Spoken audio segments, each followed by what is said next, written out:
Hi guys. It's Susan, and I turned off the living room light. Ooh. I should raise my microphone a little bit. Um, I hope everyone is doing well. I'm doing okay. Hello, Crowlin. Crowlowin. Sorry. I also have some almost burnt out candles here. And hello, evergreens. Hello. I have some almost burnt out candles, but I'm going to light these for atmosphere.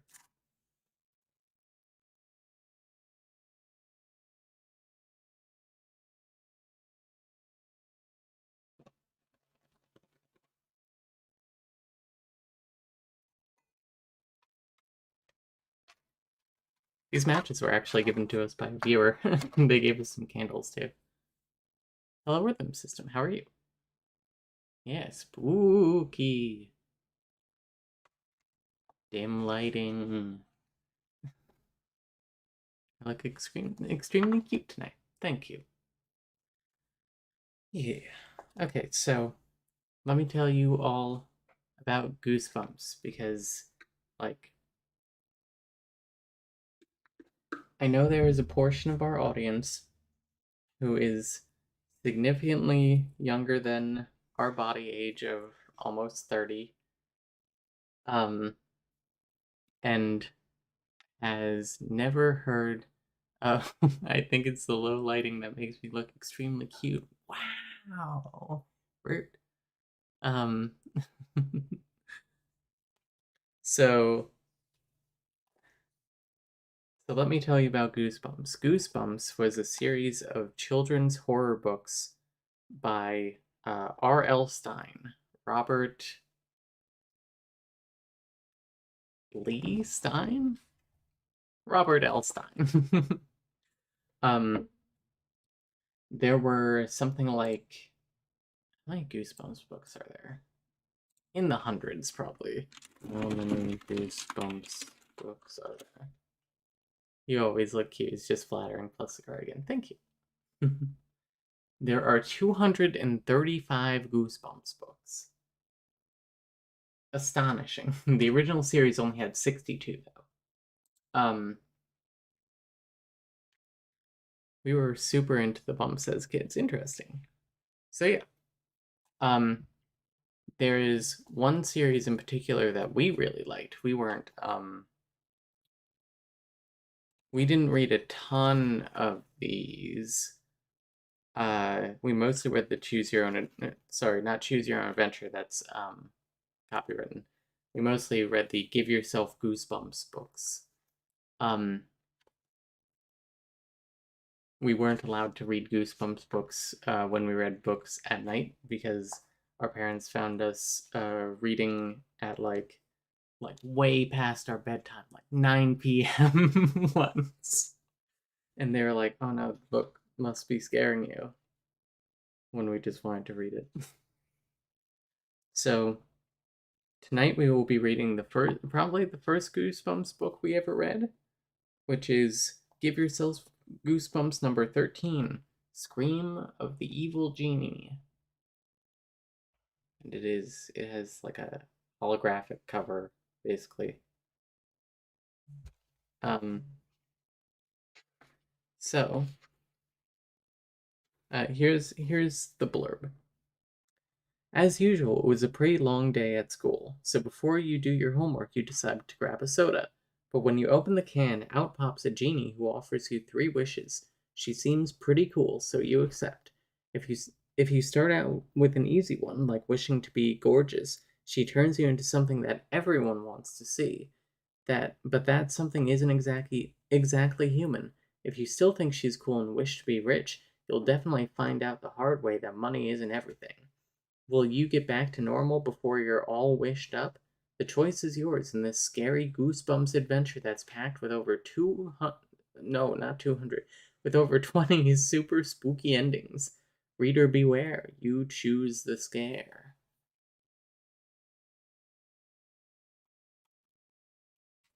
The only Goosebumps book we ever read was a Choose Your Own Adventure one about purple peanut butter or something. I think I remember that one. It said you made a choice and it said you're a coward, go back and choose something else. That's fine. Alright, so, hi Matt. Hi. Thank you for putting away laundry. You're welcome. Okay. Alright. Scream of the Evil Genie by R.L. Stine. And starring the chat. Anybody home? You call, charging into your house after school one day. The door banged shut behind you. Silence. Total silence. Hello? Mom? Dad? Anybody? No answer. Weird, you think. You drop your school books on the living room table and hurry toward the kitchen. Why is there no one around? Not even your brother or sister. I like how that can be both. Maybe you have two siblings, or the very ambiguous, like your brother, or maybe your sister. I'm not sure which. Um, you've never come home and found the place empty. Your footsteps creak on the floor as you head for the kitchen door. Mom, you call again. Nothing. You feel a little creepy all alone in the house. Then you think of something that makes you grin. No one's here. You can do anything you want. Time to raid the refrigerator. You zoom into the kitchen and yank open the fridge door. Yes, it's packed. There's some leftover pizza, a whole container of nacho cheese sauce, chocolate cake, a big bottle of fruit punch, and two six packs of cola and fried chicken legs. You're reaching for some cake when something catches your eye. Hey, did one of those cola cans move? Continue. Go on to page 2.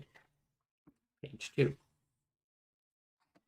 You stare at the cola can. Nothing happens. It's only a can of soda, you tell yourself. The silence must be getting to you. You grab the cola from the six-pack along with some chips and a slab of chocolate cake. Why not?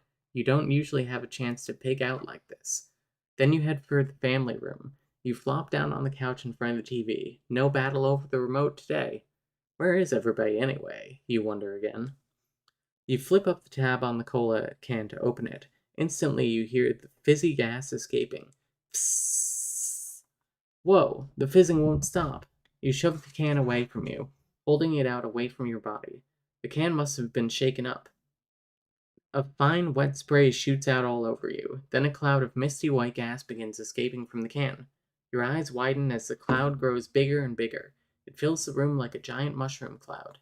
Your your mouth drops open in awe. Something else is coming out of the can. Something alive. Go on to page 3. When the loud hissing sound, with the loud hissing sound, a ghostly, life-size young woman squeezes out of the cola can and floats in front of you. Ouch! She exclaims. She shakes herself off like a wet dog. The mist scatters around her. That hurt. For another second, she hovers above the coffee table. Her form is thin and airy like a hologram. Then she suddenly becomes solid. She drops to the ground and lands on her 2 feet with a thud. Hi, she greets you. What's up? You don't answer her. You can't. You're too shocked to make your mouth move. Instead, you stare at the amazing person standing in your family room. She's got spiky red and purple hair and 5 earrings. Ooh. My type of genie. She's wearing a fuzzy short black sweater and baggy blue jeans with black combat boots. Man, Claudia wishes she was this cool. Hey, I'm talking to you, she yells. Go to page 4. Go to page 5. Sorry, go to page 4. My mistake. Hi, you answer. You're too surprised to say much else. She's cool, you think, watching her strut around as if she owns the place. Definitely cool. Nice place, sort of, she exclaims with a snorty kind of laugh. She flops down in a big stuffed chair across from you, stretches her legs out, and lets her combat boots fall on the coffee table with a clunk. She flashes you a big smile. Uh, she does sound kind of hot. Okay, let's cut to the chase, she rattles off. My name's Jenna, I'm a genie, and you've got 3 wishes. Boom, boom, boom. Whatever you want, 3 things: fame, fortune, giant bag of diamond rings, you name it. Except I don't do windows. Wait, except I don't do windows. And I don't do guns, knives, or death. If you want to off someone, get another genie. Got that? Yeah, you mutter, finding your voice. So what's it going to be? Make your first wish, she insists. Go on to page 5.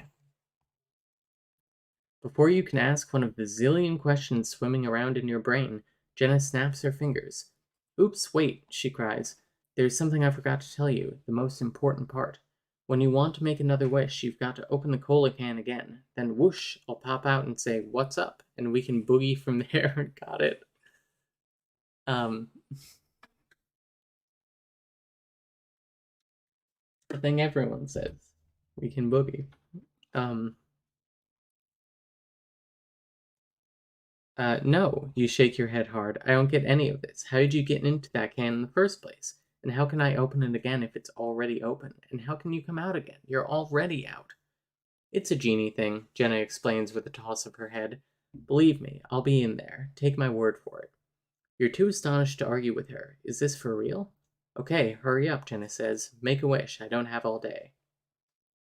If you wish to be a big celebrity, turn to page 73. If you wish to be the richest kid in the world, turn to page 45. If you wish to be the best looking kid in the world, turn to page 39. If you wish for something else besides money, fame, or good looks, turn to page 66. All chat, your first wish. Either fame, money, or good looks, or something else. She really is kind of a hot butch. I didn't expect the genie to be cool as hell.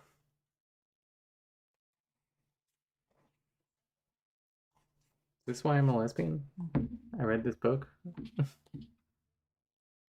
this why Claudia exists? I read this book. Matt's laughed. So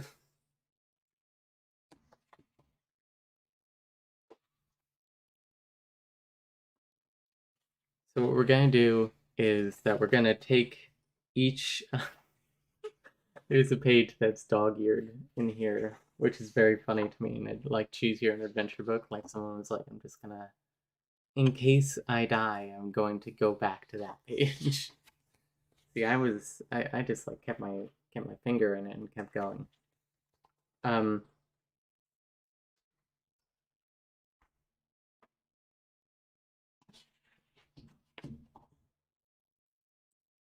Oh yeah, what I was gonna say is we're gonna take like one path completely to the end, and if that at whatever point we get to the end, we'll go back to the most interesting choice, and we'll do this for a little while. Okay, other seems to be the consensus. So we are turning to page 66.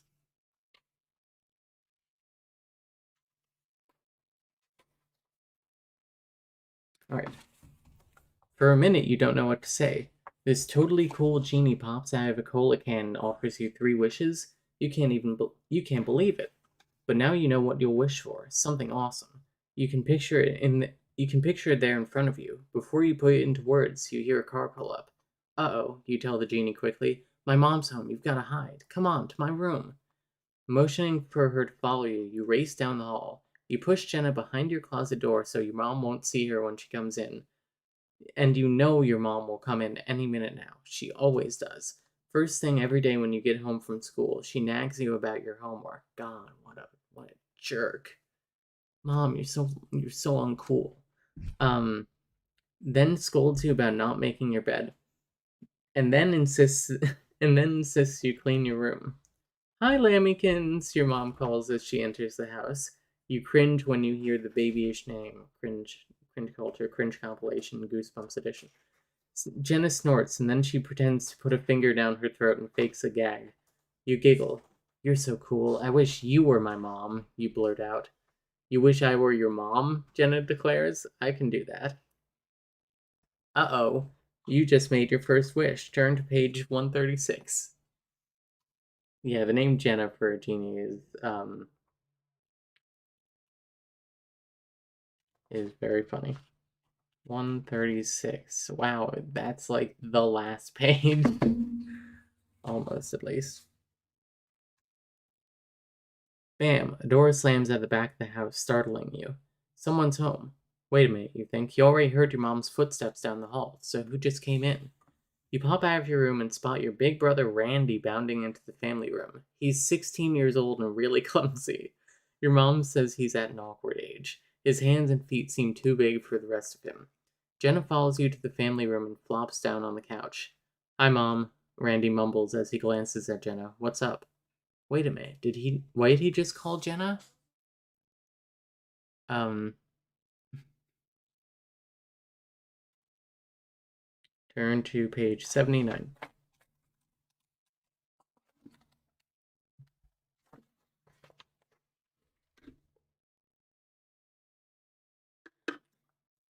Hey, Randy, Jenna answers. She's chewing gum and popping it loudly. Good day at school? It was okay, Randy answers her. But I got kicked out of math class for not having my homework done. They kicked him out for that? um, Jenna shakes her head. Your teacher's a jerk, she tells Randy. Don't worry about it.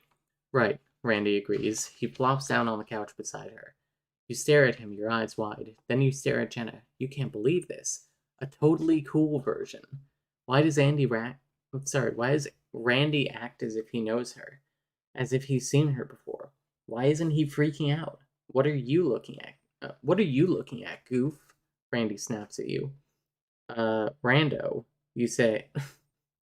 Rando, you say using his nickname. You lower your voice and lean close to him. See that person next to you with all the earrings and the combat boots and the wild hair? Who is it? You ask him. What planet are you on? Randy snorts. That's Mom. Turn to page 90.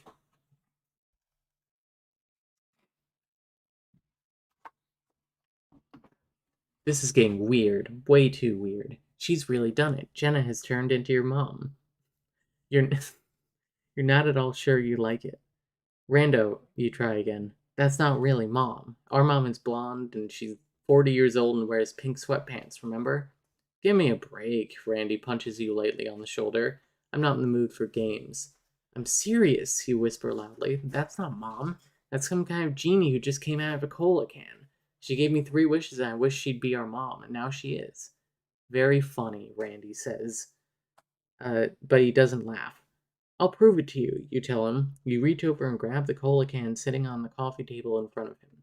It's the can you just opened. The can that Jenna popped out of, but it's not open anymore. You stare down at it. How can this be? You wonder. The can is sealed up and feels full.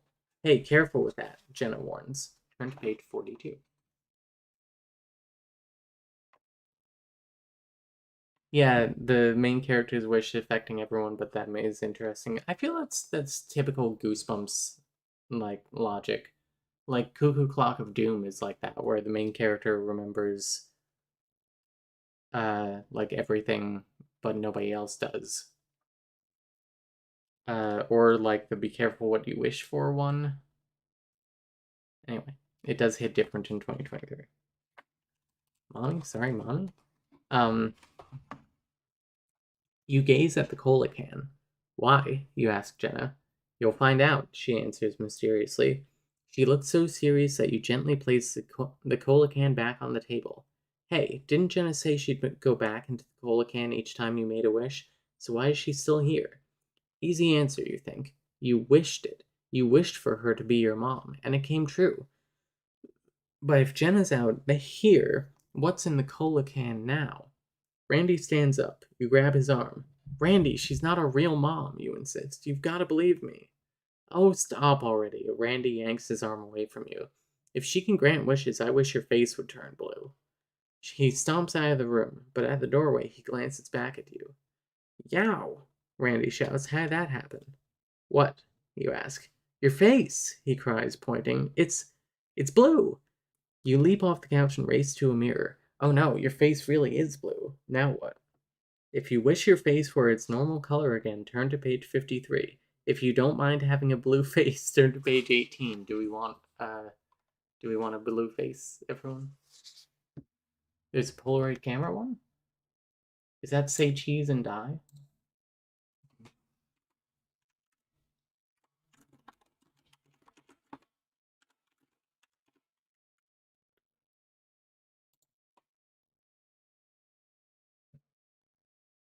His photographs keep turning out wrong, very wrong, like the snapshot Greg took of his father's new car that shows it totaled. Oof.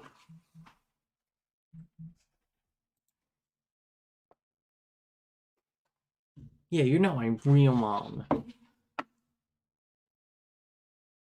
Don't mind. Normal color, don't mind. Evergreens, you're the tiebreaker here. Also, my candles are almost burned out. Don't mind. Page 18.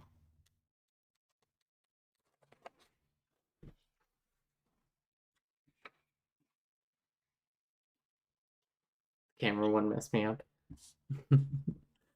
You decide to go on. You decide to go on living with a blue face. Why not? You don't want to waste one of your 3 wishes just to turn your face back to its regular color. And besides, your new mom has red and purple hair. A blue face will fit right in. There's only one thing bothering you. Mom, you stammer. It's weird calling Jenna by that name. How come my face turned blue when Randy made a wish? I'm giving him 2 wishes, she answers. Or maybe 3. Or 4, I'm not sure. Maybe I'll like him better than you. You can't do that, you cry. Who says? Jenna replies. Randy's mouth is open so wide it's hanging down to his chest. Finally, he closes it enough to talk. Give me a break, Randy says, looking at you. You don't really believe Mom can grant wishes. You don't think I did that, do you? Like if I say I wish that your face would be pink and yellow stripes, it's going to turn. Whoa! Turn to page 106. 106. I'm just gonna.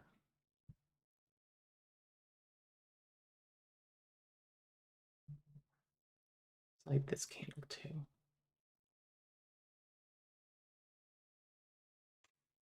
There we go. Randy can unhinge his jaw, yeah. Okay. uh, Randy doesn't even have time to finish his sentence. In an instant, your face is covered with pink and yellow stripes. I wish you'd shut your mouth, you snap at Randy. No problem, Jenna says with a giggle. Uh-oh, you've blurted out another wish without thinking. You glance at your brother. His eyes are wild, full of terror. He's trying desperately to open his mouth. He pries at his lips with his fingers, tugging, pulling, twisting. No matter what he does, he can't get his mouth open. How's he gonna eat? You ask Jenna, your voice rising. That's your problem, she says with a sly smile. Okay, think, you tell yourself. You've only got 1 wish left. What do you wish for? Finally, you decide. I wish you'd give me the rest of Randy's wishes, you tell Jenna. You think this is pretty clever, so you start to smile.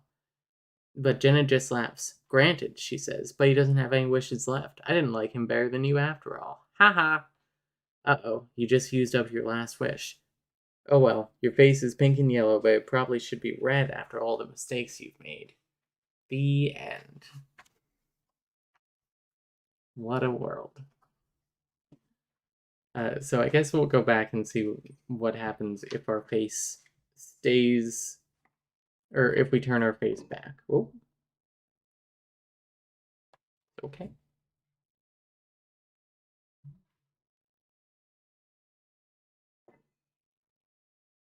Boy, the candles fell over a little bit, but it's on a thing. It's fine. Where was I?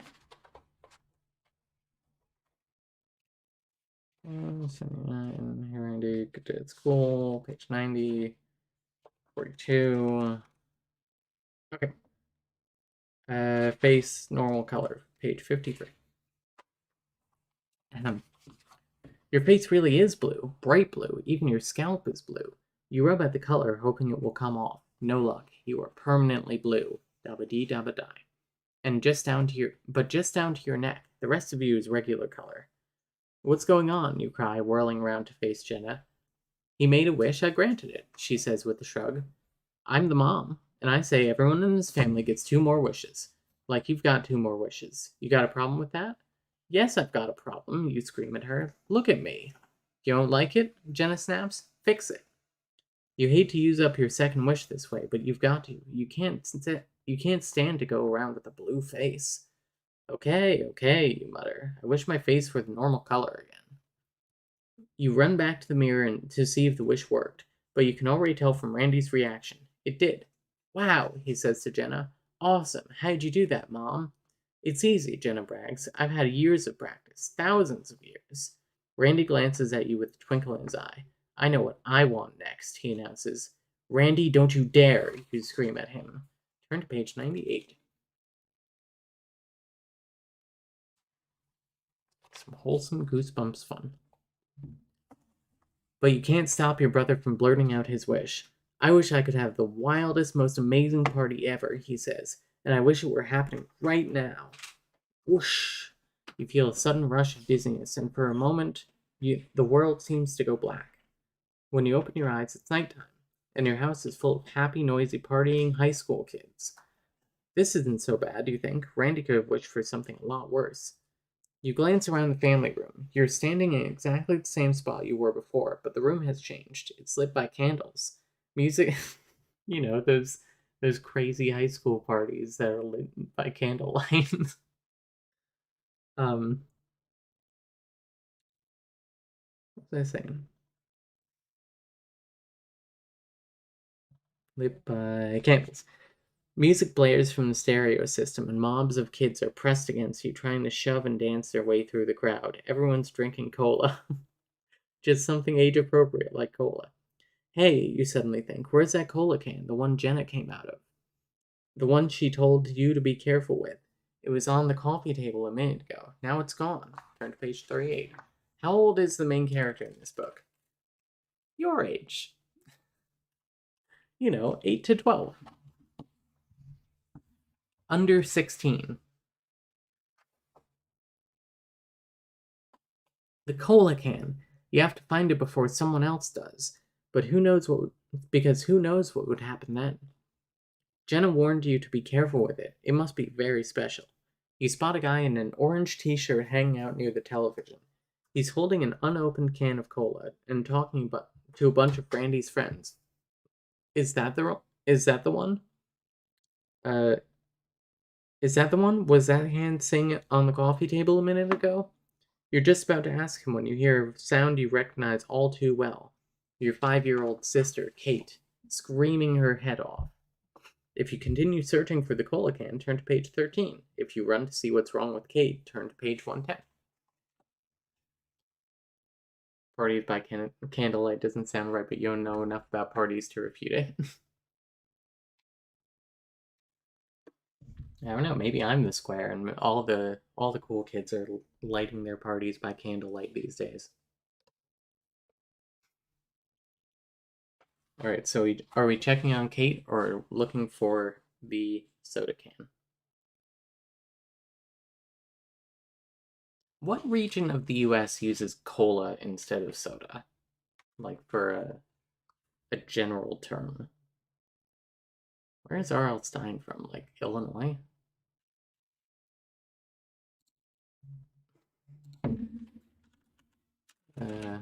R.L. Stein.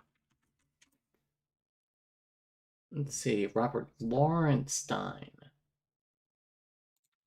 He is from Ohio. That sounds interesting. In Illinois, we say soda. Interesting. Kate, what's up with the small child? Okay. Kate, 110.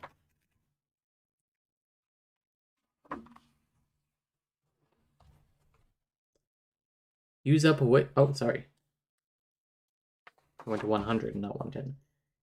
You can't just let your little sister scream, can you? Of course not. So you forget the cola can. You race through the dark house down the hall, following the sound of her cries. Help! Stop it! You're scaring me! Kate screams over and over again. Turn to page 114.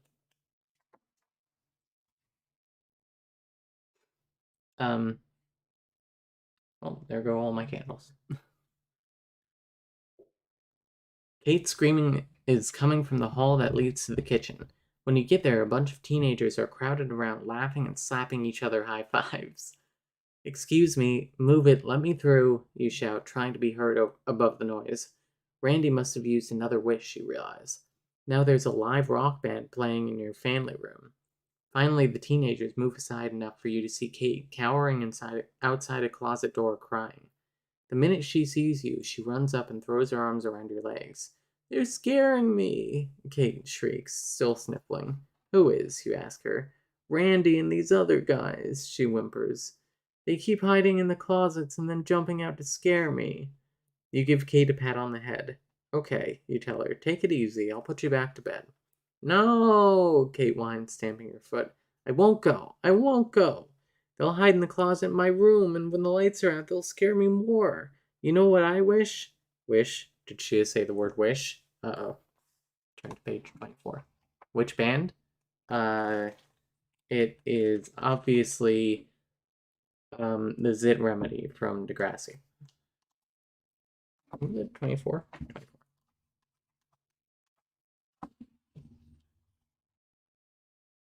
I wish a monster would jump out of the closet and scare Randy right now, Kate says.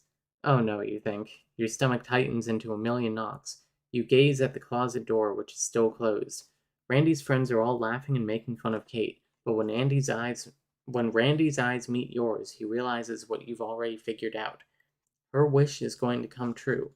Any second now. Turn to page 43, if you dare. Oh, you got Victory Royale. Nice. Good job, Victorians. The closet door flies open. Ah! Kate screams, gripping your legs so hard you think the blood will stop flowing. Inside the closet, flinging its arms and legs wildly, is a huge metallic creature. Its silver skull is enormous. A long gray tongue darts out at you between terrible silver teeth. The tongue makes a sickening sucking sound. Randy's friends back away from the closet. They scream in such blood-curdling terror. You can't hear the band playing just a few feet away. The band is still playing. Real pros. What is it? A girl screams. I don't know, Randy shouts back. Whatever it is, it looks hideous and deadly. You're doomed. Turn to page 74. Turn to page 74 to be doomed. Help! Kate screams over and over again. Help! You want to help, but you're frozen in terror. Your eyes are glued to the monster. Its arms and legs flail, desperately trying to escape from the closet. Kate bolts out of the room. Randy's friends follow, stumbling and screaming. You can't move. You can't tear your eyes away. The metallic monster's antennae wiggle at you. Big drops of saliva roll off its tongue and splat onto the floor. Gross, Randy moans. Quick, wish it away. You wish it away, you snap. You've only got one wish left. You have to use it carefully. I can't, Randy shrieks. I've used all mine up. Crash! Suddenly, the giant metallic insect punches one long, wiry leg through the wall. A sharp pincer claw on the end of its leg reaches out towards Randy. It grabs his arm. What are you waiting for? Randy screams. Wish it away. No, wait. Jenna suddenly rushes up to you. Are you sure you want to do that? Turn to page 25.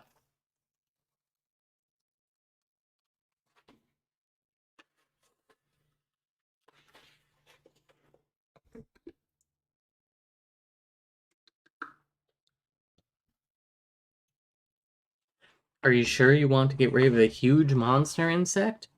The monster that has your brother gripped in enormous claws? You better believe it. Why not, you demand. Why shouldn't I wish the bug away?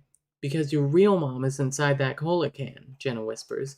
And if you don't find that can and wish her out of it, you'll never get rid of me. Can't you wish to switch places with my mom? You ask hopefully. Jenna shakes her head, rattling her earrings. I don't get to make wishes myself, she explains. I only grant them. Okay, you try not to panic. How about if I wish for her to come back and for you to go away? Couple of problems, kiddo. She snaps her gum at you. One, man, it started raining. Couple of problems, kiddo. One, you'd still have the bug on your hands. And two, I can't get back into the cola can if I don't have it. Wish! Randy screams as the bug pulls him closer. Wish away the monster! What are you going to do? If you use your last wish to get rid of the bug, turn to page 115. If you go and find the cola can first, turn to page 119. What do you think, chat? Are we going to save Randy right away? Or are we going to try and get the soda can and find our mom?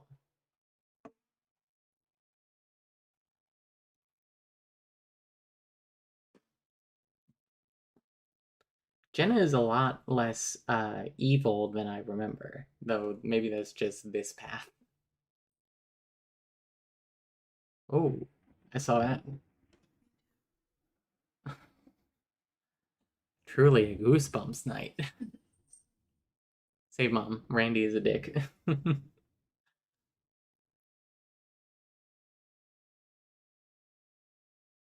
Okay.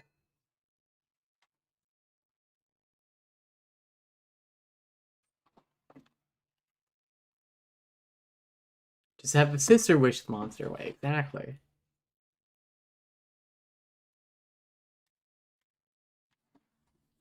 Alright, return to page 119 to get mom. I can't do it, you think. I can't use up my last wish. If you do, you'll never be able to get rid of Jenna and get your mom back. Yeah, Jenna seems kind of cool. And you're sure that getting rid of the genie is the most important thing in the world. I wish it, Kate screams behind you. She has crept back into the hall. I wish the monster would get out of here right now. Whoosh. The world seems to spin just for an instant, and then everything is so quiet you can hear the hum of the stereo amplifier in the family room. No music is playing.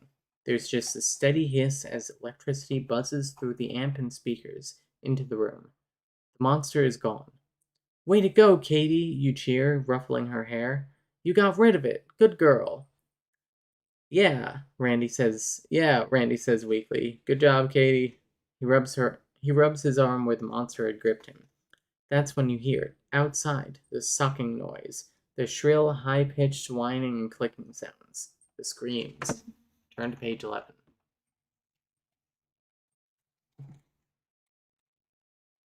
Page 11. You rush to the window to see what's going on outside. Yow! You fly backwards as a pane of glass explodes. A long metallic leg with a metal pincer claw shoots into the house through the broken window. You scream. Randy screams. Kate screams. Make it go away! From the front yard, you hear Randy's friends shouting and yelling too. The horrible metallic insect lifts itself up over the windowsill. It lets out a shrill cry. Then it lands on your family room floor. Your eyes grow huge and your heart pounds horribly. Randy is backed up against a wall. Katie collapses to the ground. Why didn't it go away? Katie wails. I wished it would go away. You realize what happened. Katie didn't wish carefully enough. It went away all right, away to your front lawn, and now it's back. Turn to page 60.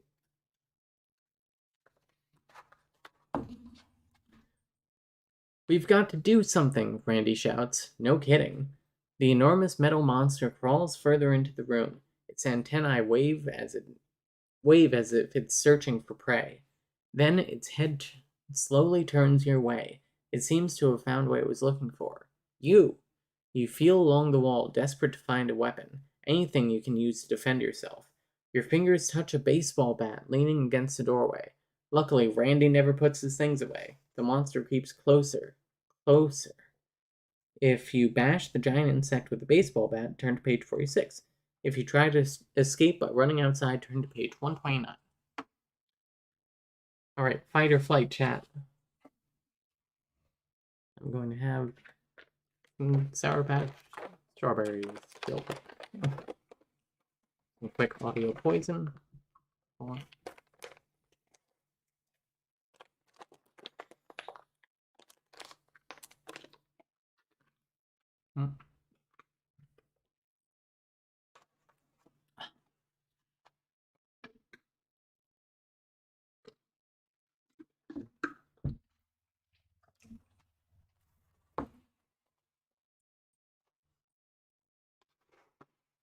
Alright, let's see.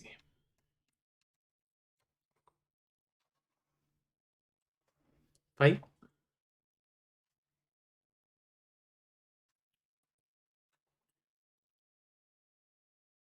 Fight. The monster insect's claw is about to close on you. Ah! You scream in horror. No! You grip the baseball bat tightly, swing your arms back, and let it fly. Wham! You smack the claw hard with the bat. Bam! A second hit. Ka-slam! Bam! Wham! Three more hard hits. Yee! You scream as the bat strikes one final time. All at once, the giant claw pops open. It flies open wide, like a huge clamshell, revealing the horror of what's inside. You gasp when you see it. 10 or 15 smaller metallic claws, each one big enough to pinch your head off. You crack your skull into 1,000 little pieces like a nutcracker. The multiple claws spring out at you, snapping viciously. No, you scream in utter terror. All at once, you don't care what happens. You don't care whether you ever see your real mother again. All you want is for this monster to go away. I wish the monster would disappear forever, you shriek. Turn to page 87.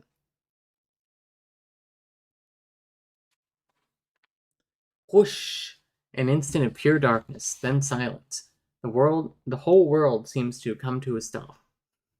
Did the earth stop spinning? Did the stars go out? Finally, you can see again. You open your eyes. You glance at Randy, who has collapsed on the floor. He gives you a weak smile and a thumbs up. You sigh with relief. The huge metal insect is gone.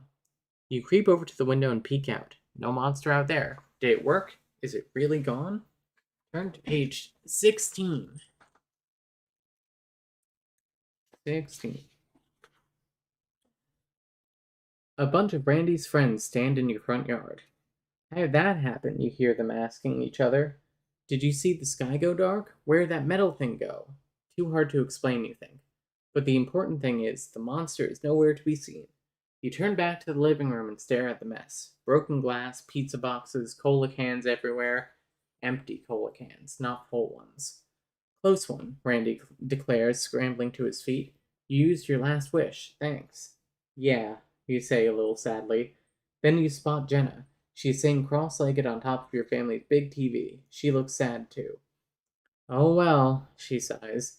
If I have to get stuck with a real job, being a real mom forever, I guess this isn't so bad. I'd rather have you guys than any of the other kids I've met. But you are a real mom, Randy says. Not really, you think. Your real mom is in a cola can somewhere, and Jenna will never be able to get her back. Her genie powers have come to an end. That's not the worst ending. Like, rip in peace, real mom. But I don't know.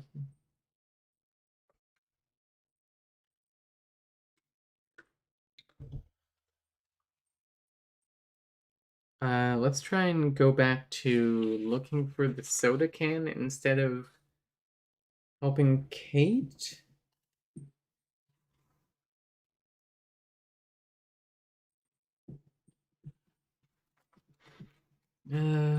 Six.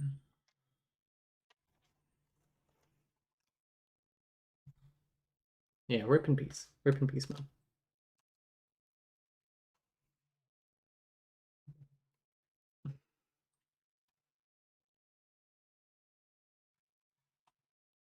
Sorry, 79. 90. I should bookmark these, but I'm also not a coward.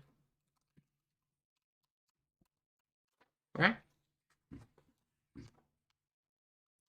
42. Wish my face was normal.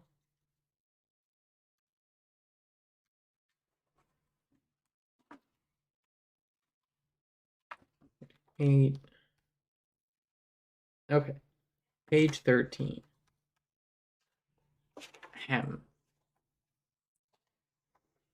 Yeah, Randy can't even remember his real mom. A cold, scary feeling in your stomach tells you that you'd better find that cola can before you do anything else. So you ignore your little sister's cries. She screams all the time anyway. You approach the guy in the orange t-shirt. Hey, That's, hey, that's my cola, you tell him. I mean, I think it is. Where'd you get it? Whoa! The guy holds up his hands and takes a step back. Talk about paranoid. It's just a soft drink, kid. There are plenty of them in the kitchen. Check out the fridge. I know, You say. I know, but I need a certain one. The one that was on the coffee table. No big deal, the guy shrugs. You want it? You got it. He tosses you the can. Is it the one? You turn away from the guy and pop open the top. No whoosh, no fizzing sound, nothing pops out. You sigh. It must just be a can of cola. So you start to take a sip. Then you freeze. Can lifted to your lips. Your heart stops. From inside the can, you hear a tiny, blood-curdling scream. 86. So I guess in the other timeline, her mom got drunk by someone. Help me! A tiny voice begs from inside the soda can. Get me out of here right now! Your heart skips a beat as you peer into the can. You gasp. Inside the can is a tiny living person with blonde hair and pink sweatpants. It's your mom, except she's only 5 inches tall. Mom? You shriek. Get me out of here. Get me out of here, your mom calls from inside the can. I'm trapped. Yeah, take a fucking sip, babes. Um, you glance around the dark family room to see if anyone's watching. No one is. The music is blaring so loudly, so no one seems to hear your mom talking inside the can. Get me out, your mom cries, or you're going to be in big trouble. You don't know whether to laugh or cry. Your mom has shrunk to the size of a pencil, but she's still scolding you. Okay, you assure your mom, I'll get you out. But how? She's too big to fit through the hole, and you really don't want to use up your last wish getting her out. What do you want to use your last wish for? Should I use a can opener? You wonder out loud. Suddenly, someone grabs your arm. No! Jenna shouts in your ear. I'm right here, jeez. You jump, startled by Jenna's anger. What's wrong? You ask her. Why shouldn't I use a can opener on the can? You just can't, Jenna says firmly. No way, that's my can. I decide what happens to it. But my mom's in there, you protest. Jenna drags you out of the family room to a bathroom down the hall. It's quieter in there, more private. Take my word for it. That's not the way to get her out, Jenna insists. Her eyes flash a scary warning look at you. Who are you talking to? Who are you talking to? Your tiny mother calls from inside the can. She's so small, almost everything she says sounds like a whine. Are you going to get me out or not? Um, well, are you? For an instant, you're not sure what to do. Your mom sounds so pathetic. You really want to help her. And besides, you're getting sick of having Jenna around. Am I? But you don't want to use up your last wish to get your mom out of the can, so what are you going to do? Do you open the can with the can opener, or tell your mom tough luck and turn to page 51? Get wrecked, mom.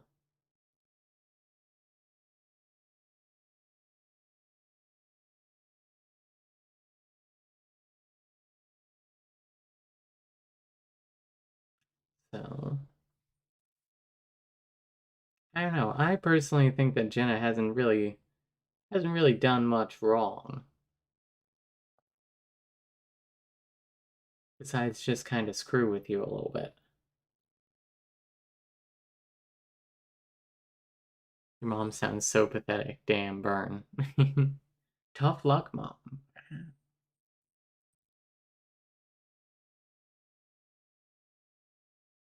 Open can, tough luck. Evergreens, tiebreaker.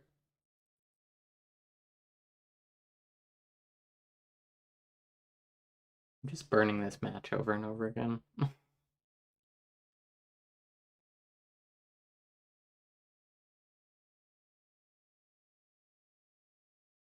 Let me see. You know what Goosebumps book I really liked? I liked it was like um I forget what it was called. It had something to do with school. It's like Ghost School or something. But there was a like school picture day photographer that took a picture of a class in like 1958 and they all disappeared, and it turns out that they all went to a black and white dimension of the school, and like most of the kids have gone like feral there, but one of them escapes and is now your classmate. Um, it's interesting. Open can. Okay. Let me see. Open the can. Turn to page 40. Maybe I'll read that on stream sometime. That one weirds me out. You decide to ignore Jenna's warning. You dash out of the bathroom. You push your way through the crowd of dancing, shouting kids who are spilling food and drinks all over the furniture. Finally, you reach the kitchen and find a can opener. You set the cola can down on the counter. Jenna races into the kitchen with tears in her eyes. Please don't, she begs. Please, I'll do anything. You can eat dessert for breakfast. You can stay up till midnight every night of your life. Anything. Just please don't open that cola can. No way, you tell Jenna. I'm going to get my mom out of here right now. Before she can stop you, you clamp the can opener onto the cola can. Then you turn the handle. Go on to page 123.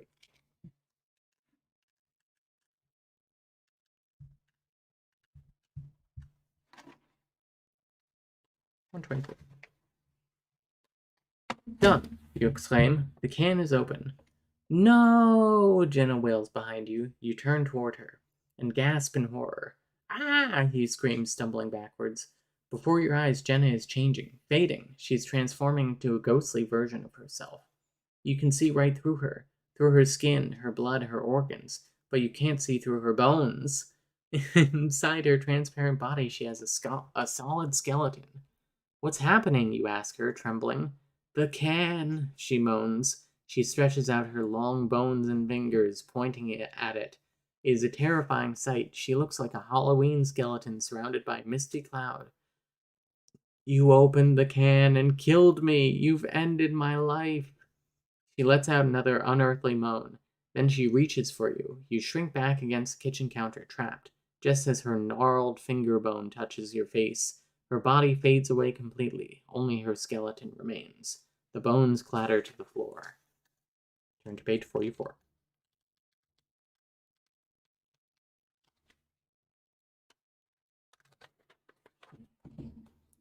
You stare at the bones, stunned, too freaked out to move. Then a tiny voice snaps you out of it. Get me out of here! You glance at the cola can on the counter. Mom? You ask. Are you alright? You lift her gently from the can and set her on top of the toaster oven. Yes, I'm fine, she pats her hair. But what's going on? Is your brother having a party? Make all these kids go home. She's bossing you around from on top of the toaster oven? Yep, you're going to obey her too, because even though she's only 5 inches tall, she's still your mom. And now you're in big trouble. The end.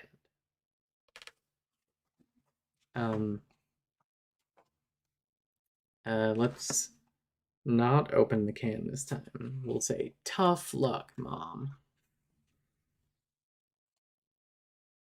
It just ends immediately. How do you say tough luck to your mom? Mom, you begin. I can't get you out of there. What? Your mom shrieks. Why not? A genie gave me 3 wishes and I've already used 2, you explain. So I'd have to use up my last wish to get you out. Your mother puts a tiny finger on the tip of her nose. That's what she always did when she was thinking. Then she gestures for you to bring your face down to the can. She whispers in your ear. You have to strain to hear her. Mom, you cry, you're a genius. Then you turn to Jenna.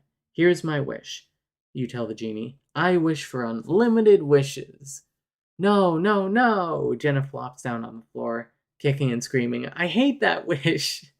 You cross your arms and glare at her. Well, that's the wish. You have to give it to me. Okay, Jenna grumbles. She snaps her fingers. Satisfied? You and your mom grin at each other. She reaches her hand out of the can and slaps you to slap you a high five. You tap her palm with your pinky. From now on, you're going to listen to your mom. She's pretty cool after all. The end. That was a pretty good ending. Let me see.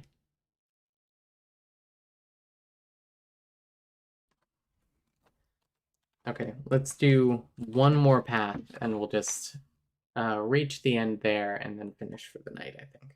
Short stream tonight, but I think it's fun. Let's say We want to be the richest kid in the world this time. On page 45. I feel like in at least one of these books, there was a page that was like, hey, there's no choice that leads you to this page, you cheater. You're looking through the book, aren't you? Um, Might have been a different choose your own adventure book, but I feel like I remember that in a Goosebumps one. Yeah, best ending so far. Pretty pog. Also, Jenna just didn't consider that one. And I mean, the genie in Aladdin was like, no wishing for more wishes. Um, well, I guess I want to be rich, you tell Jenna. Who wouldn't? Jenna responds. Then she ducks her head. You can see she's trying to hide her laughter. They all ask for that, she mutters. She fakes a yawn. Boring. You feel your face flush, but you don't really care what she thinks. Now that you've decided on a wish, you want it to come true. So, will you make me rich? You demand. Okay, fine. No big deal. Jenna adds with a shrug. Then you have to say, I wish I were rich, or else I can't deliver the goods. It's a primo genie rule. You close your eyes and cross your fingers for good luck. I wish I were rich, you announce. Whoosh! The room fills with a huge white smoky cloud. You can't see a thing until. Take a look on page 135. 135. Hey, way cool, you shout. You gaze around your new surroundings. Can this be real, or are you just dreaming? Your heart races with excitement. Is this where you live now? It's a palace. Well, at least a mansion. You're sitting on a fancy black leather couch in a family room the size of a gymnasium. An elegant oriental rug covers the floor. A huge screen TV um, faces the couch, filling one wall. Another on the other walls are Along the other walls are three different media centers with enough computers, video games, and electronic music equipment to fill a department store. Capitalism kills your name. Yeah. Um, a butler in a black tuxedo enters the room carrying a silver tray. Would you care for an after school snack? He asks politely. Then he bends stiffly from the waist to offer you a selection of pizzas, soft drinks, candy, and apple juice, all of your favorites. Where am I? You ask the butler, just to make sure. And who are you? Turn to page 107. 107. The butler gives you a small smile. You, of course, are at home, he answers in a formal English accent. And I, of course, am James, in service to your family ever since you won the $80 million lottery with that ticket your mother bought. Are we having trouble with our memory today, if I may ask? Yes, yes, James, you mumble, trying to take this all in. I'm rich, you want to shout. You feel like doing cartwheels and dancing around the family room. But you don't. James would definitely think you were nuts if you did that. You're rich, you can do whatever you want. James, you ask instead, do we have a car and a driver? I want to go see my friends. James' polite smile disappears. His whole face frowns. Oh, no, no, no, he says, shaking his head quickly. You can't do that, I'm afraid. You can't leave the house. It's much too dangerous. Find out what happened on page 111. Your name has DID, yeah. Primo 90s electronics, yeah. Do you think he has like a Tiger Games electronic watch? 111. Wrong one. Your name has DID, yeah. Yeah. Does he have to wear a three-piece suit every day? Three-piece suit isn't bad. You can't go outside. You can't go outside, James tells you. I'm under strict orders from your parents to not let you out of the house. Is this guy for real? You're the richest kid in the world. You should be able to do anything you want. Anything you want. No way you are going to stay stuck in the house, you decide. Oh, come on, James. I want to hang out with my friends. I won't be gone long, and my parents never have to find out. It will be our little secret. You flash him your best smile. He doesn't smile back. Out of the question, he tells you. I have my orders. I intend to follow them, and you will too. Okay, fine. Obviously, you aren't going to get anywhere with this guy. I'll stay here. Then you wave him away with your hand. Thank you, James. That will be all. James doesn't move. You let out a sigh. Don't worry, you assure him. I'm not going anywhere. Very good, James answers. He gives you a quick bow and then turns and walks out of the room. You listen to his footsteps echoing down the long hallway. As they fade out, you pop your head out of the doorway. The coast is clear. Sneak out of the house on page 48.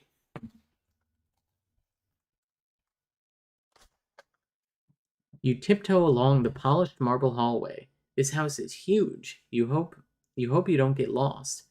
You gaze down an enormous stairway and spot the front door. You glance around quickly. Good, you're still alone. You dart down the stairs and out through the double oak doors. Outside, you wander over to the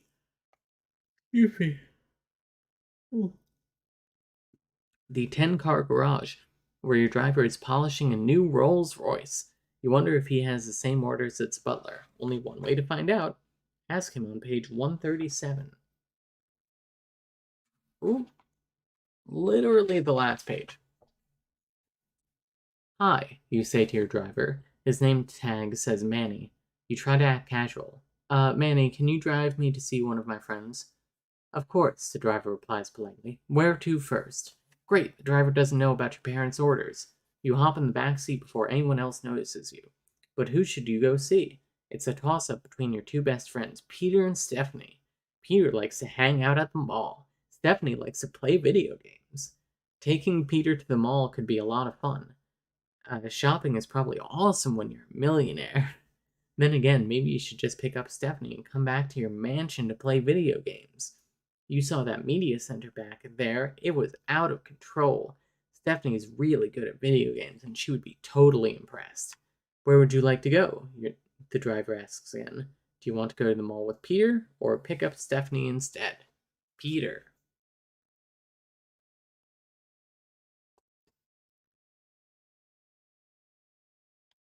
Man, the lone wick on this candle is still going. Like, it's like just wick there. And I guess some wax oil, like oily wax. Video James. Hmm.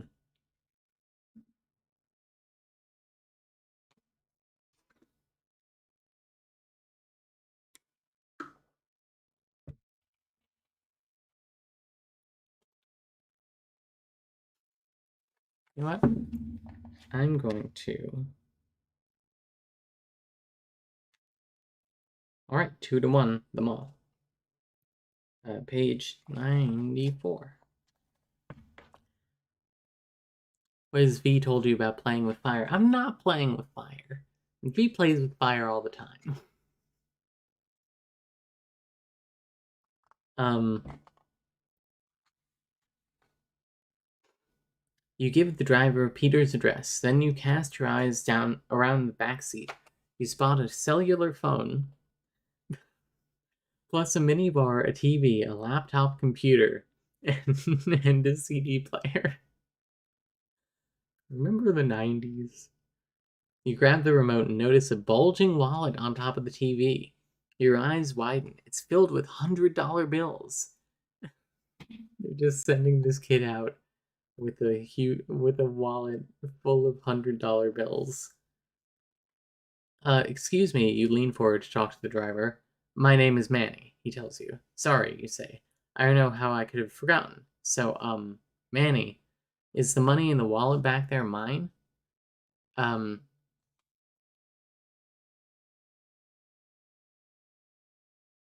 he says play with fire or else. Nice. Uh, oh, is the money in this wallet back here mine? Of course, Manny replies. All right, this will buy a lot of fries at the food court. You tuck the wallet into your pocket, then pick up the cellular phone and punch in Peter's number. I really love that they say cellular every single time. Um, when the car pulls into Peter's driveway, oh sorry, Peter, you yell into your phone. You won't believe where I'm calling from. Wait for me in front of your house. When the car pulls into Peter's driveway, Peter is standing by the curb. He watches as you climb out of the car. You look up just in time to see his jaw drop open and his eyes bulge out as if they're going to pop. Peter, are you okay? But all Peter can do is scream. Ah! Figure out what's wrong with Peter on page 109.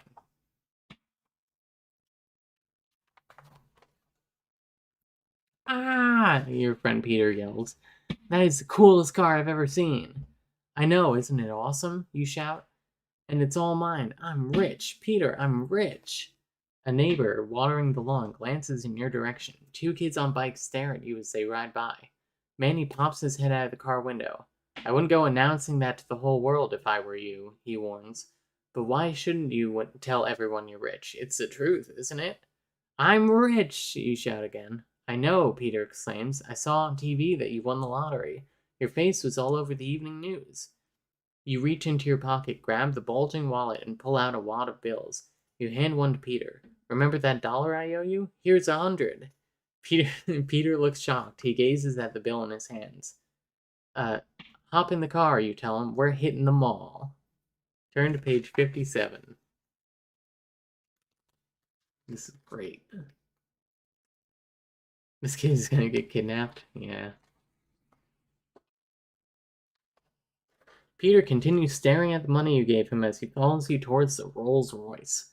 What's the matter, you tease? Haven't you ever seen $100 bill before? I've got plenty more. You toss some $100 bills in the air, then climb into the car. Peter scrambles in after you.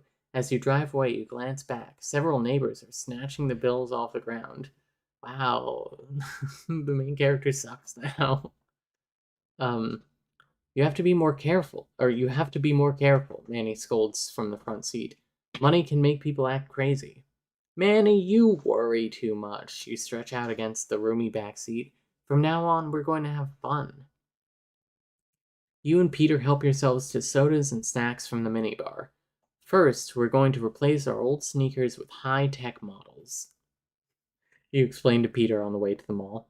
Next, we're going to see all the movies at the 12-plex. Then we'll head over to the food court and eat one of everything. Mmm. Peter nods happily, his mouth full of corn chips. As Manny guides the Rolls Royce into a parking spot, a crowd gathers. They seem to be talking about the car. Find out what they're saying on page 108.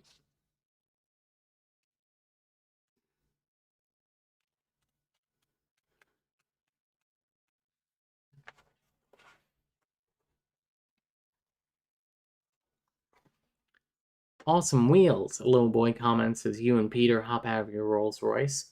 Want to go for a ride in it? You offer. You turn to the driver. Okay, Manny, we won't. Okay, Manny, we won't be ready to leave for a while. If that's what you want, Manny responds uncertainly. Great, the little boy cheers. Come on, Ma, let's go. He tugs his mother's hand. She smiles at you as they get into the car. Me too, a man yells. Can I go too? Sure, you wave your arms. You can all go. The crowd cheers and then scrambles into the rolls. That was fun, you tell Peter as the car drives away. Now let's check out the mall. Um, do we want to go to the food court first? Or do we want to hit the sporting goods store? This is the most 1997 book.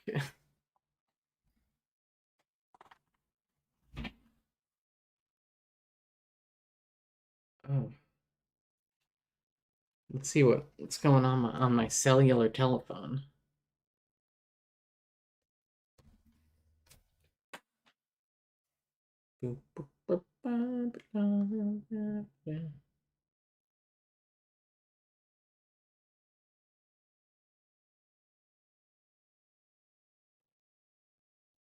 Oh boy. So food court or sporting goods?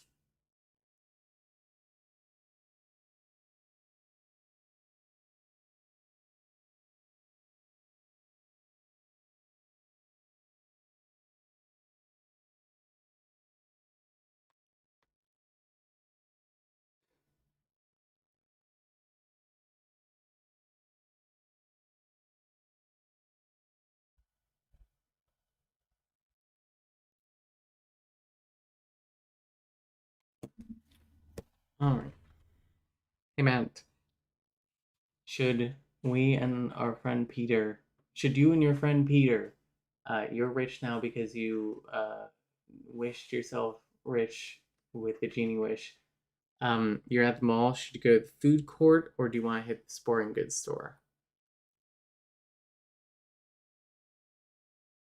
Food court. Fuck the sporting goods store. Yeah, to get high tech sneakers.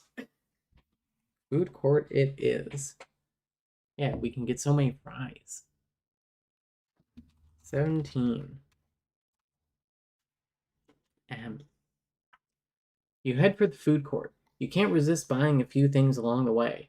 A ring for your mother, a CD Walkman for your brother, a stuffed dinosaur for your sister, and a shower radio for your dad. At each store, you tell the clerk to keep the change. It's fun to see their shocked faces when you do. At the food court, you pile your tray high with all your favorite junk food. Peter does the same thing. The cashier tells you you're going to get sick. The cashier tells you you're going to get sick eating all that, but you just smile back and hand her $100 bill. Keep the change, you tell her. Then you follow Peter to a table. Shopping is a great way to work up an appetite, you joke. I know what you mean. Peter takes a slurp of his chocolate shake. He glances past you. That's weird, he mutters. What? You turn around in your chair to see what he's staring at. A small crowd is gathering at the edge of the food court, some of them pointing at you. Aren't those the salespeople from the stores we were in? You gaze at the group.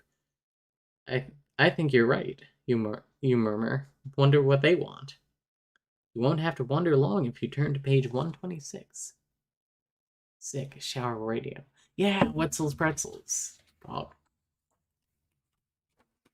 man, I love a greasy mall pretzel. Oh, 126 was it? Oh, here.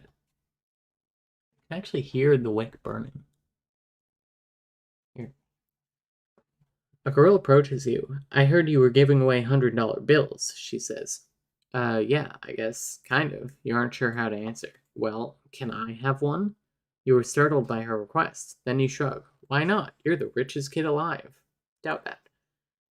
Sure, you say and hand her one. She stares at the money in her hand. Then she turns to the crowd.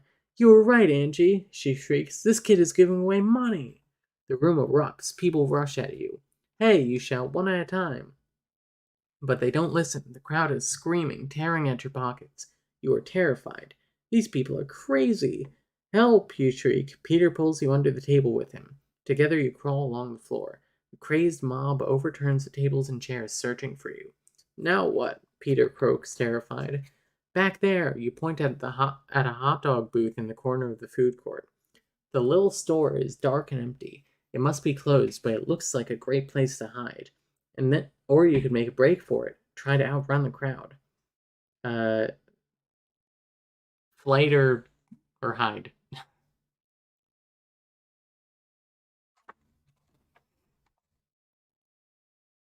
Do you think back then a shower radio was like really cool to have?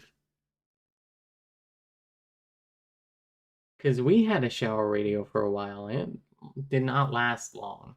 And that was in like 2010. It burned out like instantly.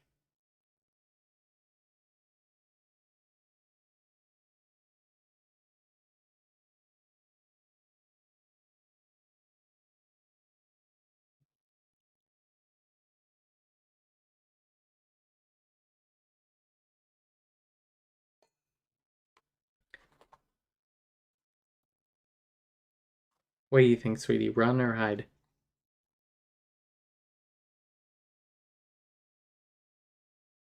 Running would make a much better scene. Mm-hmm. Archer, false. He's asleep. Very asleep. Run, hide. Matt said run, so we're gonna go with run. Naruto said take a nap, but that's not an option. Page 93.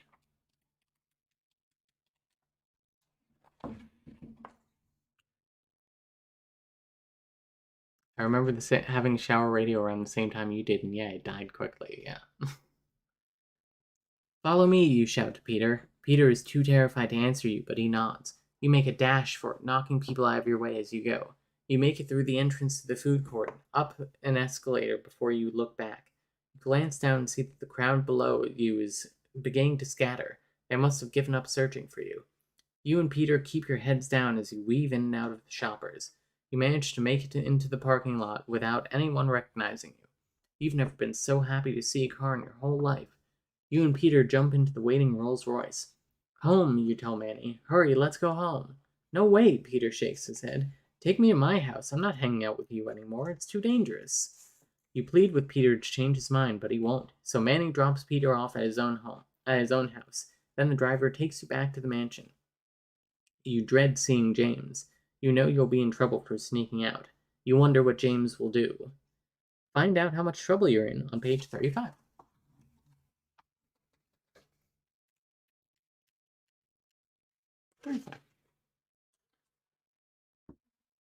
I warned you not to go outside, James scolds when you return. Your parents will be very angry when they get back. Where are my parents, James? You ask. They went to Honolulu for lunch on the family jet, but they'll be home soon. Really? They'll be home soon? California to Honolulu is probably a kind of a long flight. And that's assuming we're in California. Let's be generous and say like LAX to Honolulu. That is a 6-hour flight. Just a quick 6-hour lunch in Honolulu. 12 hours, really. You gotta get you gotta leave at breakfast to get there for lunch. It is relative. And this time I won't let you out of my sight. Great, just what you need. James hanging on your every move. You wander around the mansion, bored. James follows you wherever you go, but even when you ask nicely, he refuses to leave you alone. And he won't play with you either. I'm a butler, not a playmate, he informs you. How totally stupid is this? Your house is loaded with everything you've ever wanted, but you can't have any fun. You're a prisoner, trapped in your own house, and now you have James the watchdog spying on you. This wish isn't exactly working out the way you had planned. Then you have an idea. Find out what it is on page 49. That's it, you cry. The answer. What is it? James asks. He raises an eyebrow. You ignore his question. You are too busy figuring out a plan. Yes, you'll fix everything with another wish. Now all you have to do is find that cola can. James, you smile at the butler. Do we have any cola? There are 40 cases of cola in the pantry. Shall I get you a can? Room temperature soda. 40 cases of room temperature soda. 40 cases? Uh-oh. Which can has the genie in it? If you open every can until you find the genie, turn to page 59. If you order James to do it for you and go check out the big screen TV instead, turn to page 8.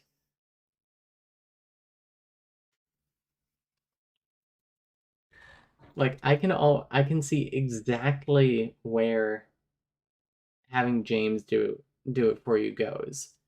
James does it. He finds the genie. The genie gives him wishes, and he's like, I want that kid to be my personal butler.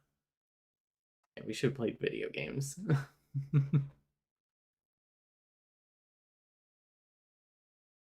Yeah, exactly. Everyone, evergreens agree.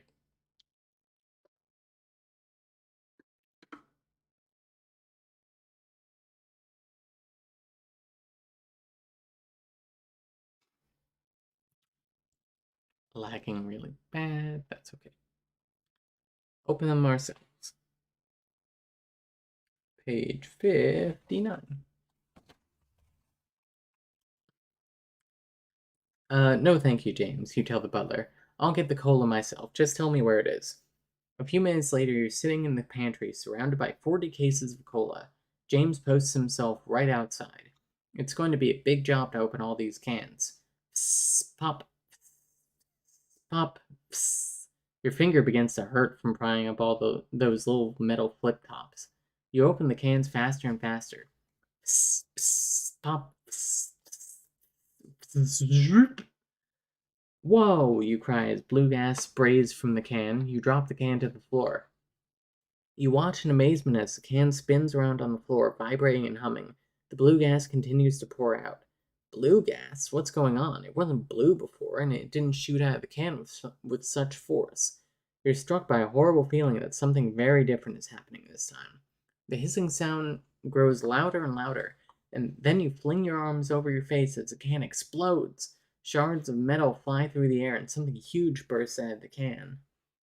Turn to page 78.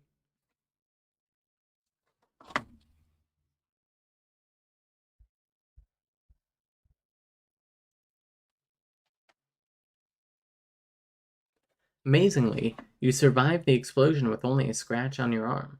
The blue mist completely fills the room now, and floating inside the cloud is a terrifying sight. A genie, and it's not Jenna. No, it's a very different genie. A fat, monstrous looking man in a gold satin shirt and black metallic pants hovers above you.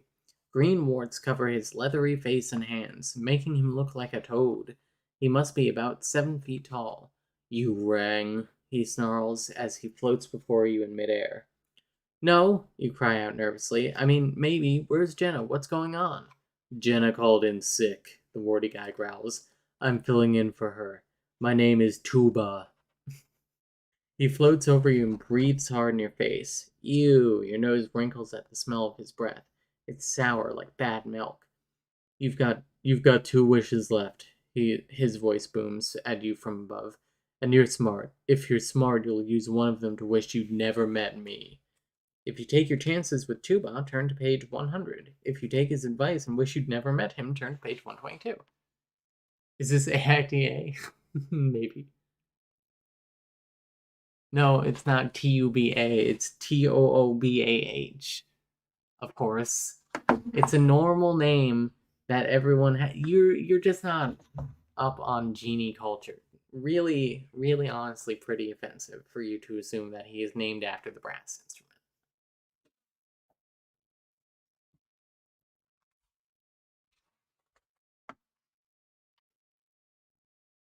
What a world. Stick with him. We can take him. Yeah. Get his ass. I'll just go cancel myself then. Hashtag evergreens are over party.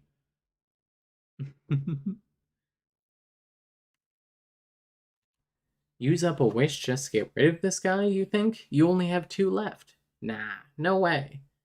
No, you tell the big ugly genie. I wish that. You hesitate, thinking how to phrase it. What you really want more than anything in the world is for your first wish to work out just fine. You want to be rich, but normal. You want to be able to visit your friends without being followed or being afraid. But before you can say another word, the genie snaps his fingers. Poof!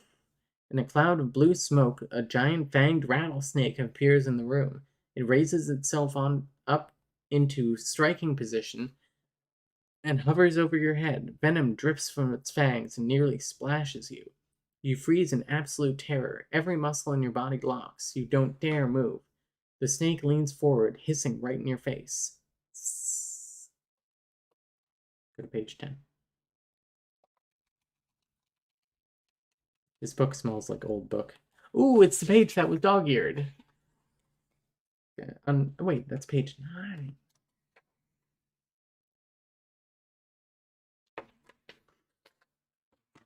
You stare into the snake's tiny eyes. You hear the genie laugh and snap his fingers. Poof, poof, poof. Instantly, you are surrounded by 3 more giant poisonous rattlesnakes. Well, they're venomous rattlesnakes. Really, Mr. Stein. If that is your real name. Almost as big as the first. They all bear their fangs, dripping venom. The poison pools on the floor, on the tile floor in the pantry. It starts seeping toward your feet. You can't believe what's happening. You scrunch up your toes. You pull your shoulders in, trying to make yourself smaller, but the snakes close in. The largest one opens its jaws even wider. In 2 seconds, your head will be inside its mouth. Help me! You squeak in a tiny voice. Sure, just make a wish, the genie says with a cruel laugh.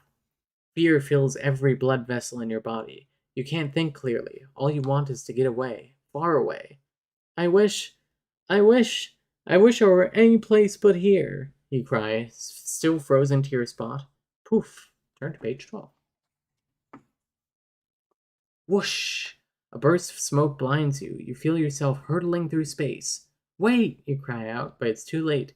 When the spinning and tumbling finally stop, a cool, refreshing breeze blows on your face. Your eyes pop open and you shake your head to clear it. Wow! You cry out, excited. The beach! You hear a soft lapping sound, the sound of water gently licking the shore. Cool island breezes flow through your hair. A salty smell fills your nose.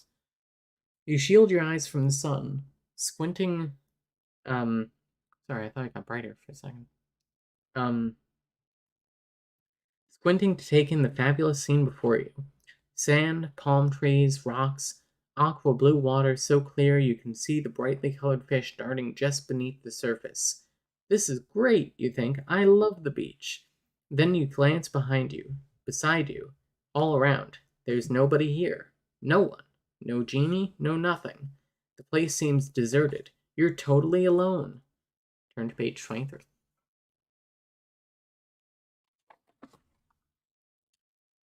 You race to the water's edge, then start jogging along the beach to see where it leads. You figure you'll eventually find a resort or something. You spot footprints in the sand, then you realize that they're yours. You've run a big circle. You're back where you started. It's an island, a deserted island. You flop down on the beach and sit straight back up. There's a rustling sound in the trees behind you. Maybe you're not as alone on this island as you thought. Thick trees, hung with dense vines and brightly colored flowers, crowd the middle of the island. It looks like a small, dark jungle.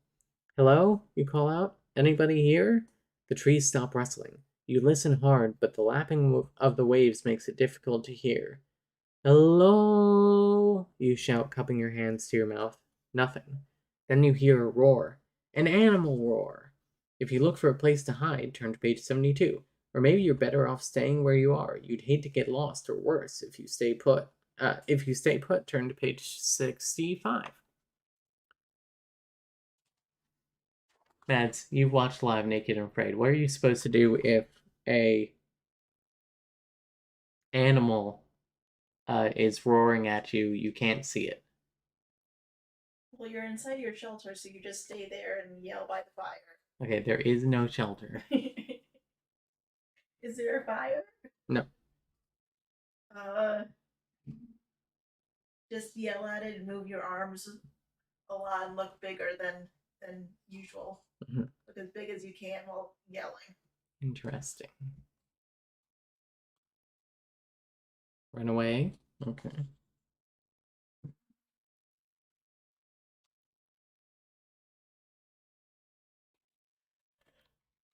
Yawn.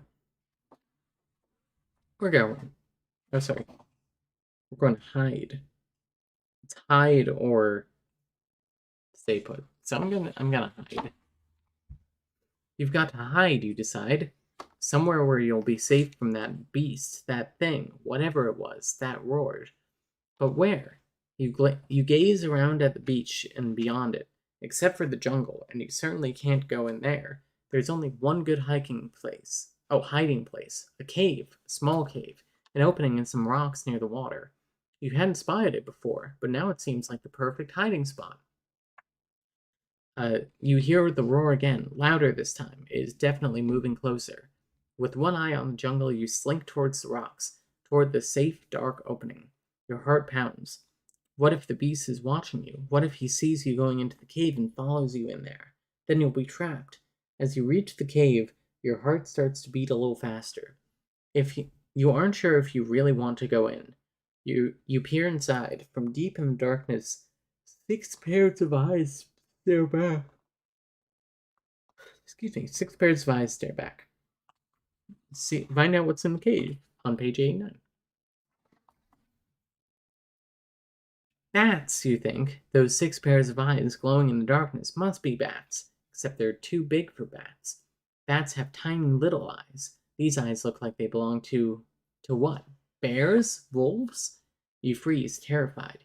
You want to turn and run, but you don't dare move. What if the 6 pairs of eyes suddenly attack? And besides, if you go out, you'll have to face the beast in the jungle, and the growling is getting louder. Suddenly, from deep in the cave, you hear breathing, then movement. The eyes, the eyes are coming toward you. Go to page 125. Beep. You wait, terrified of the moving eyes. They seem so eerie, just floating toward you in the dark. Then you hear giggling. Huh? Giggling? Hi, a voice calls to you. A moment later, the 6 pairs of eyes steps right up to you into the light and at the opening of the cave. It's just a bunch of kids, all about your age. Whatever your age is. Who are you, you ask, and how did you get here? The same as you, the boy with the glasses replies. Bogus wishes. Yeah, the dark-haired girl says. Each of us found that genie and wound up making the wrong wish. Your mind races. How long have you been here, you ask. They glance at each other. The tall teenager shrugs. None of us knows. We've all come here from different times and places. That's when you notice their clothing. Some of the kids are dressed just like you, but others wear strange old-fashioned outfits, and one girl seems to be in a futuristic spacesuit. Turn to page 102. Yeah, totally bogus. So you don't know where you are, you begin. You try puzzling this out, and you don't know how long you've been here, and you've come here from different points in time. Is that it? The teenage boy smiles. That's about right. And you've never gotten any older. The girl wearing the long dress that makes her look like a princess steps forward. I think I've been 12 for a very long time, she tells you. There's something magical about this island. That's for sure. A land inhabited by kids who never grow up? Wait a minute. You think you've heard of a place like this before. In some baby book. What was it again? Peter Pun? Pitter Pan?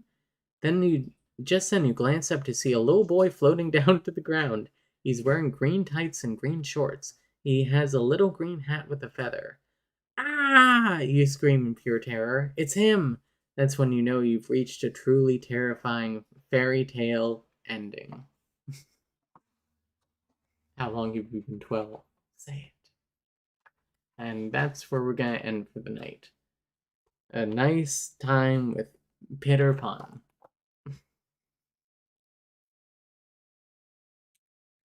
What a weird ending. Ugh.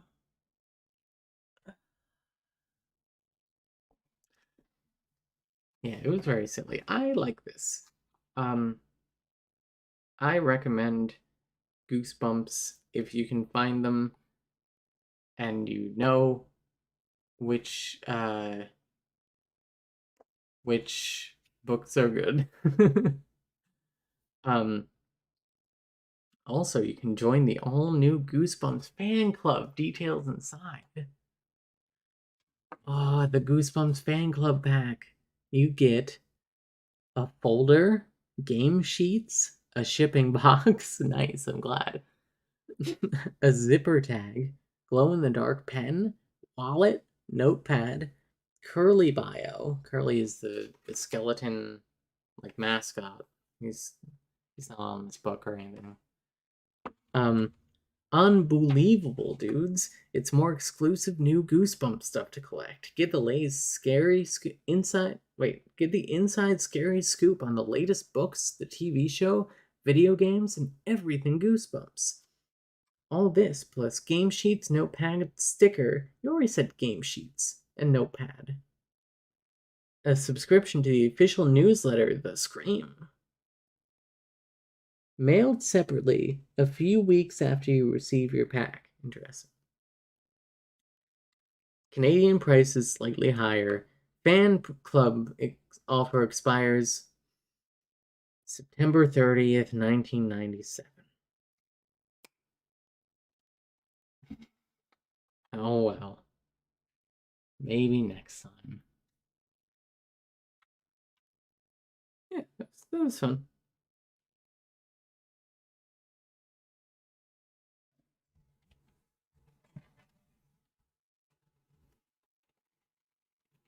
This brought back a lot of memories. I very distinctly remember the Jenna is your mom one.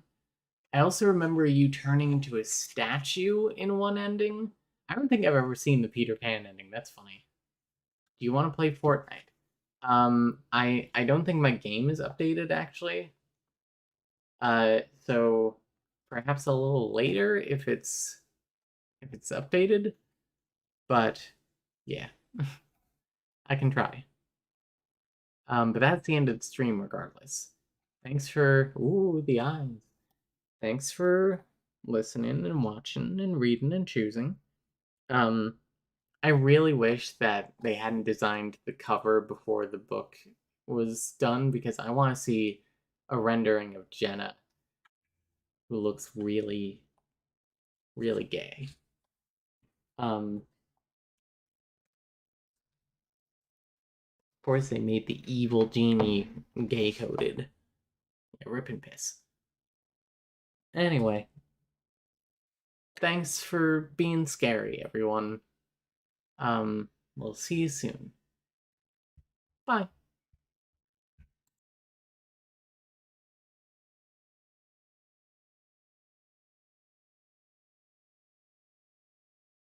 And yes, R.L. Stein writes very engaging material.